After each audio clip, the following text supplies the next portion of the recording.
La farmacología es fundamental en la atención de un paciente en odontología, ya que el control del dolor, las patologías causadas por microorganismos y las de carácter sistémico son el quehacer diario de un odontólogo. En este curso aprenderás sobre antihistamínicos y antiserotoninérgicos más utilizados en odontología. Somos el grupo G del paralelo 4 y estamos conformados por Ricardo Aguirre, Vinicio Cornelio y mi persona, Jennifer Unigarro. A continuación les presentamos el contenido de esta sección.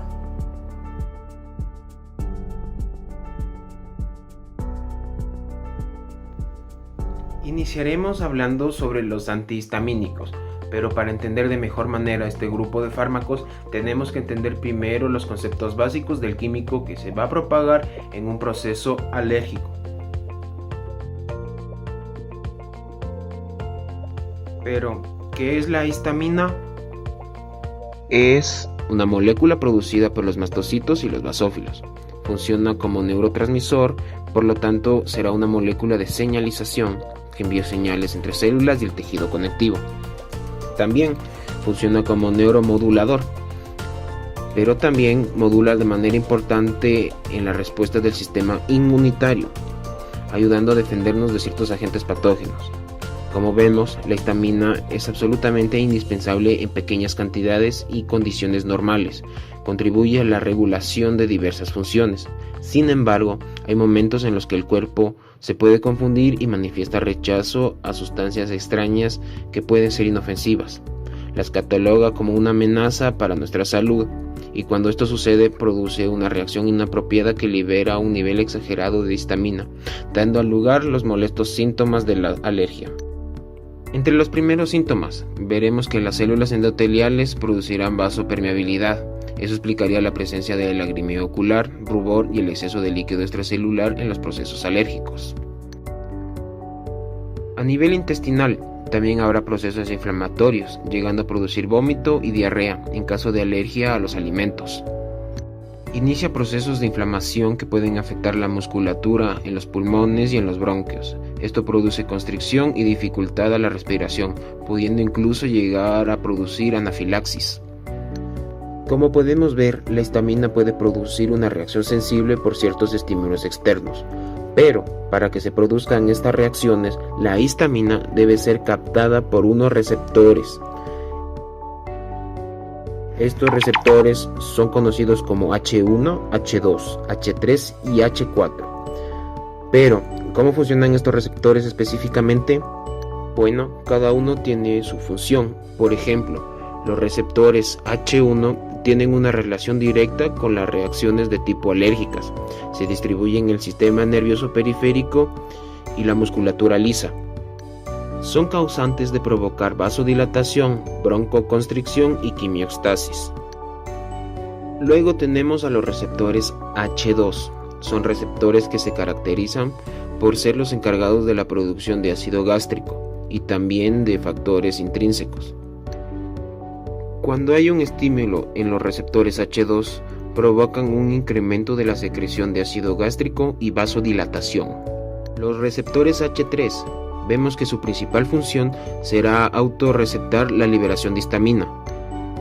Es decir, se autoestimulan para liberar histamina.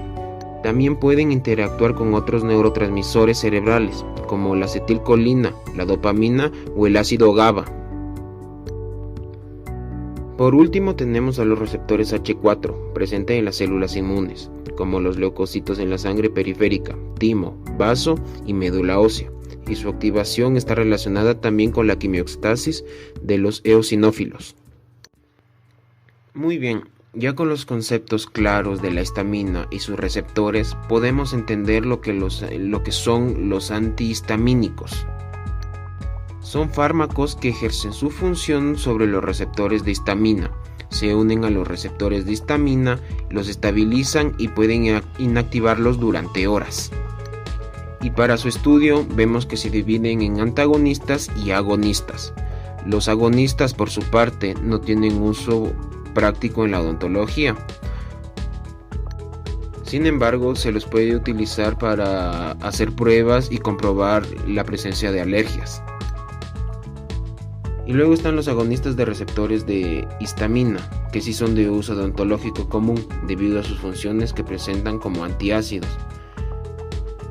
o para el manejo de reacciones alérgicas agudas.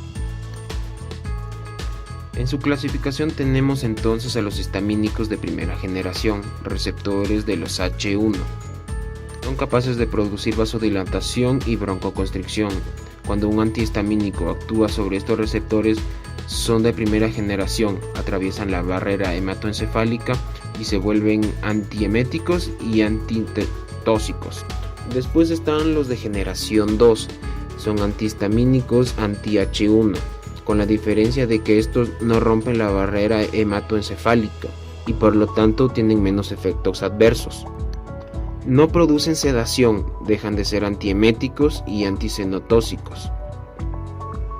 Muy usados en las prácticas odontológicas porque bloquean los receptores H2, por lo que pueden ser usados como antiácidos, ya que bloquean la unión de la histamina con la gastrina, disminuyendo así la producción de ácido clorhídrico. El tiempo de ácido también es más demorado que los de la generación 1, por lo tanto son más efectivos para las reacciones de alérgicas a largo plazo. Luego tenemos los antihistamínicos de H3. Cuando se suprimen estos receptores pueden suprimir la ingesta de alimentos y producir un cuadro de ansiedad. Y para finalizar tenemos a los antihistamínicos de H4, un grupo poco común que no han sido utilizados en humanos y no tienen indicaciones en procesos odontológicos.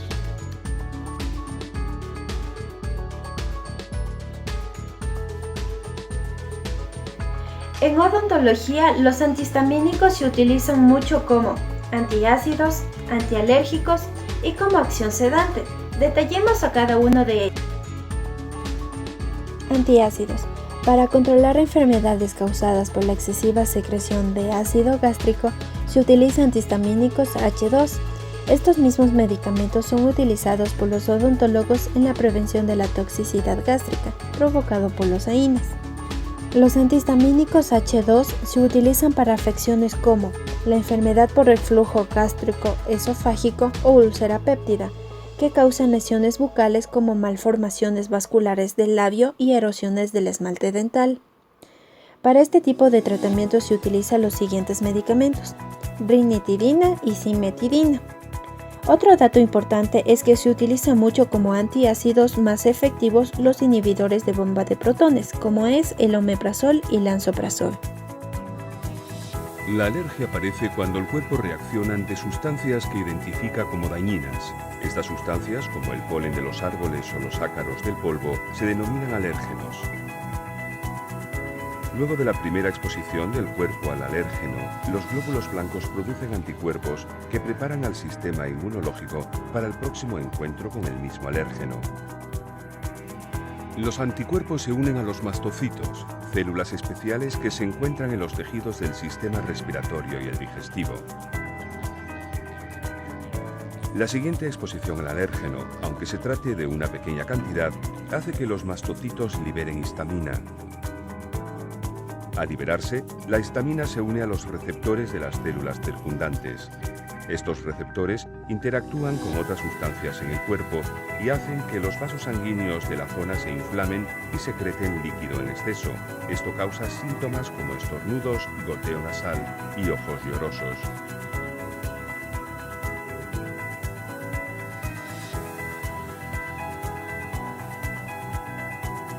Los antihistamínicos son medicamentos que protegen las células de algunos de los efectos alérgicos causados por la histamina. Al unirse a los receptores, estos medicamentos impiden que los receptores de las células se unan a la histamina. Esto evita que la histamina cause las reacciones químicas en las células que originan los síntomas de la alergia. Los antihistamínicos se usan en el tratamiento sistemático de las enfermedades alérgicas. Estas pueden ir desde rinitis, secreción nasal, ojos rojos, prurito, urticaria o ronchas. Esto quiere decir que los antihistamínicos van a competir en todo el cuerpo con la histamina, bloqueándola para que no genere los efectos en el organismo. Generalmente en odontología se utilizan los siguientes: Alergias severas por el uso de anestésicos locales, anafilaxia, que en su tratamiento es la epinefrina como primera elección, corticoide y como coadyuvante los antihistamínicos H1 de primera elección. Los medicamentos más utilizados en odontología como los AINES, antimicrobianos y anestésicos locales producen reacciones alérgicas, por lo que se recomienda antihistamínicos H1 de primera generación. Acción sedante. Al inhibir la histamina, todos los antihistamínicos tienen un efecto sedante más o menos potente dependiendo del fármaco y de la persona. En odontología, los medicamentos más utilizados son los antihistamínicos H1 de primera generación. Previo a la realización de algún procedimiento invasivo o a la consulta de un paciente con síntomas de ansiedad, permitiendo una sedación consciente para el tratamiento odontológico.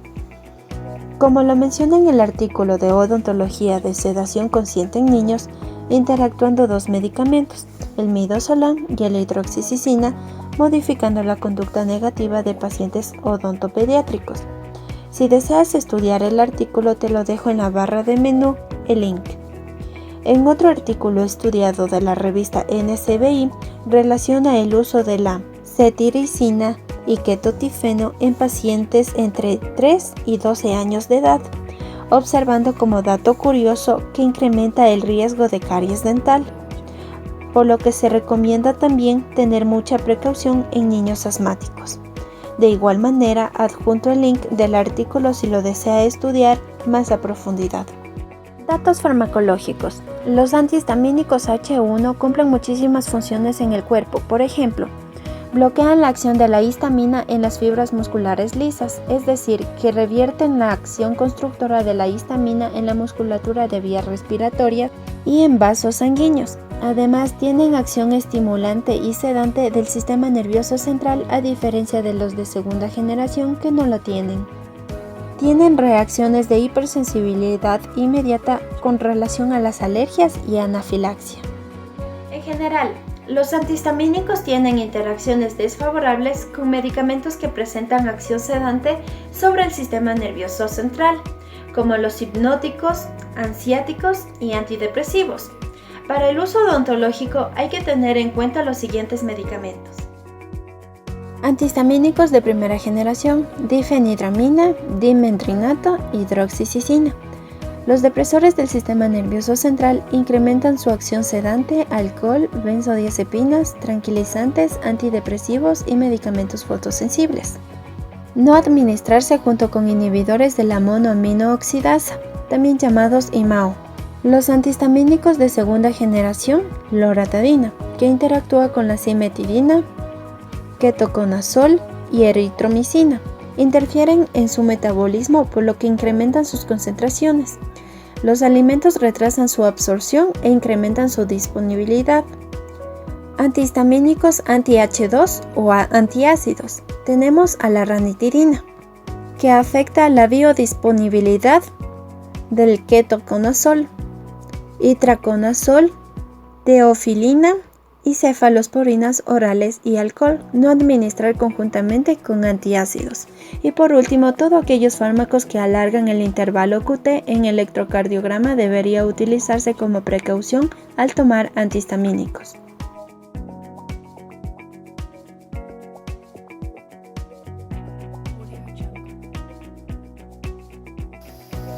Los efectos adversos de estos medicamentos están en dependencia de su grupo farmacológico. Dentro de los fármacos antihistamínicos H1, las reacciones secundarias más frecuentes es la sedación y la somnolencia, que es usada como un objetivo terapéutico en algunos pacientes. En el caso de la odontología, se aprovecha esta reacción secundaria para el manejo de la sedación y la ansiedad, previo a algunos procedimientos invasivos. Sin embargo, esta somnolencia tiene un impacto negativo en varias actividades de la vida diaria, como conducir o trabajar, y se ve potenciada por el uso concomitante de otros depresores del sistema nervioso central, como las bebidas alcohólicas. Antihistamínicos H1 de segunda generación carecen de efectos secundarios porque no atraviesa la barrera hematoencefálica. De acuerdo al sistema de órganos afectados, las reacciones secundarias pueden agruparse de la siguiente manera. Se describen mareo, tinnitus, diplopía, falta de coordinación, fatiga, visión borrosa, excitación y temblores. Esto sucede a nivel del sistema nervioso central, mientras que a nivel del sistema digestivo se presenta disminución o incremento del apetito y por ende ganancia o pérdida de peso. Se presentan vómitos, náuseas, constipación y boca seca.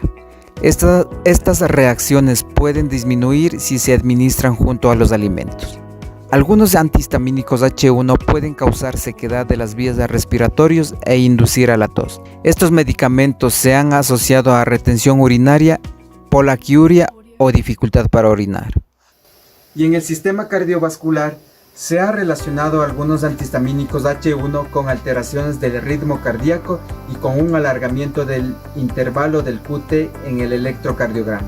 En cuanto a los antihistamínicos H2, las reacciones secundarias son mucho menos frecuentes. Se describe los cambios en el hábito intestinal, cefalea, mialgias y somnolencia. A pesar de ser un buen antiácido, el uso prolongado de la cimetidina puede causar ginecomastia en los hombres y disfunción sexual eréctil, asociado a una inhibición de la unión de la testosterona a sus receptores androgénicos. Las precauciones en medicamentos como difenhidramina, dimenhidrinato, desclorfeniramina debe evitar el consumo de alcohol. Pacientes con insuficiencia hepática. Evitar conducir autos o realizar actividades en las alturas, ya que puede producir somnolencia, mientras que la hidroxicina se debe evitar el consumo de alcohol y evitar uso junto a depresores del sistema nervioso central. Tener cuidado en pacientes con factores de riesgo cardiovascular, mientras que la loratadina, la desloratadina y la cetiricina, estos son medicamentos que se deben evitar el consumo de alcohol. Mientras que la ranitidina se debe tener precaución en pacientes con problema renal y realizar ajuste de dosis. La utilización prolongada de este fármaco produce un aumento en la transaminasa hepática, mientras que en la cimetidina se debe realizar un ajuste de dosis en insuficiencia renal o hepática. Se ha presentado arritmias cuando se administran por vía endovenosa de forma rápida y puede cubrir lesiones malignas del estómago.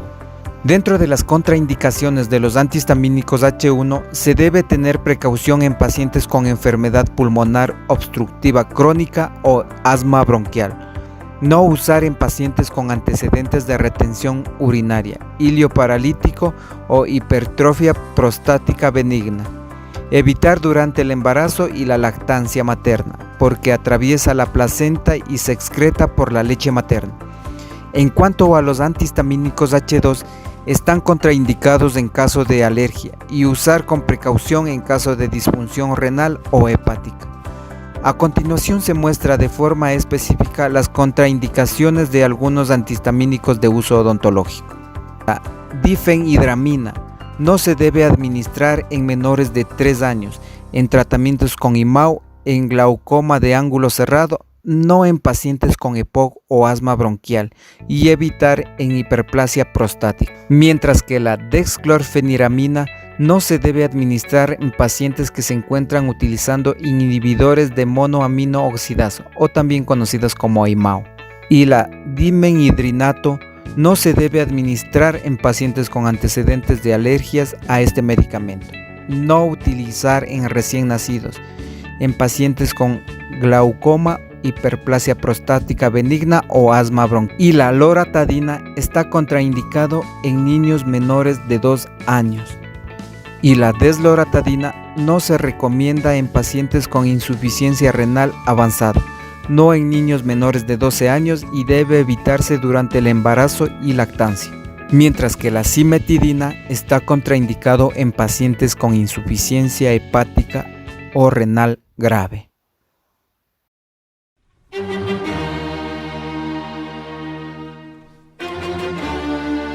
continuación hablaremos de otro grupo de fármacos, parte de los autacoides. Son los antiserotoninérgicos.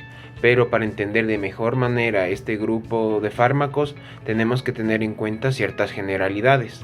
La primera, que es la serotonina. Es un compuesto químico de nuestro organismo que funciona como neurotransmisor. También se la considera una hormona con efectos locales a nivel intestinal y a nivel plaquetario, interviniendo en lo que es la coagulación. Juega un rol importante en los procesos de cefalea, dolores intensos de cabeza. También veremos que juega un papel importante cuando se presenta un síndrome carcinoide, regulando lo que son los signos y los síntomas. Y a continuación les presentamos un corto sobre cómo se realiza la síntesis de la serotonina. Ingresa el triptófano dentro de las neuronas serotoninérgicas gracias al transportador triptófano. Este es transformado en 5-hidroxitriptófano con la ayuda de la intervención de la enzima triptófano hidroxilasa. Posteriormente pasa por la enzima aminoácido descarboxilasa aromática y la transforma en serotonina, la cual será almacenada en las vesículas sinápticas a través del transportador vesicular monoamina, donde pertenece y se mantiene hasta su liberación por una descarga. Entonces, a la serotonina también la vamos a poder encontrar en los núcleos del RAFE del tallo encefálico, en el cual contiene células de neuronas serotoninérgicas que se van a encargar de funcionar como un transmisor neuronal. Entre las funciones que tiene la serotonina, principalmente vamos a encontrar lo que es a nivel del sistema nervioso central. Va a actuar como regulador del sueño, también va a estar presente en la actividad sexual, la densidad ósea y también en lo que es la coagulación, el ánimo y la función intestinal.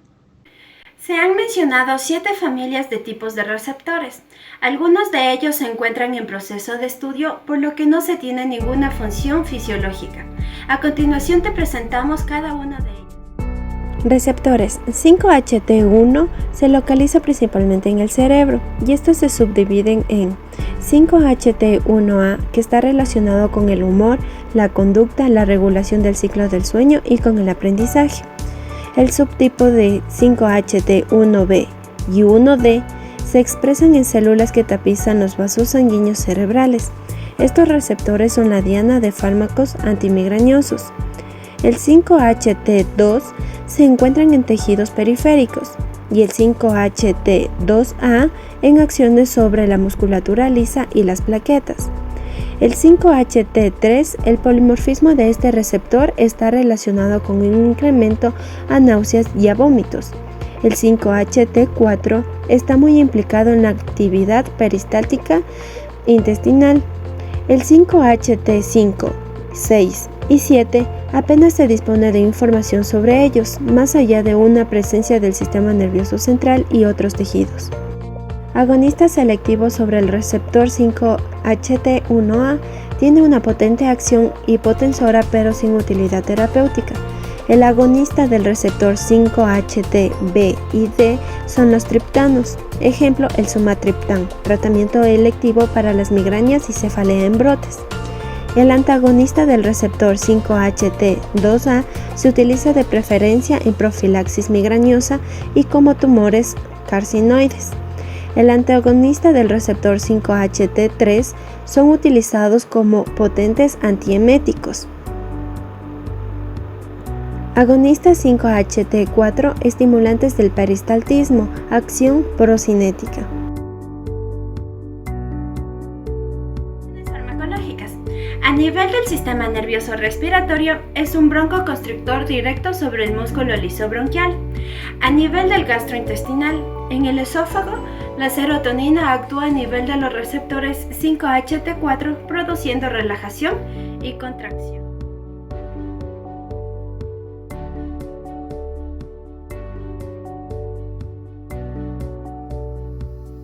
Los antieméticos son medicamentos antiserotoninérgicos que actúan sobre los receptores de serotonina, como el ondansetron.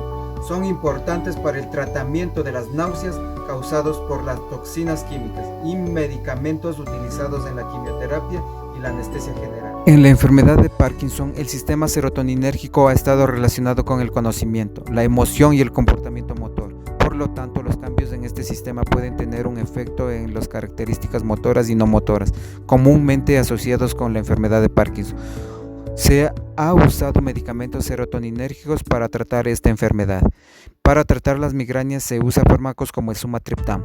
En el síndrome serotoninérgico existe una estimulación excesiva de los receptores de la serotonina periférica y el sistema nervioso central. Por lo general es el resultante de una interacción farmacológica. Los síntomas pueden aparecer de 6 a 8 horas después de tomar el medicamento.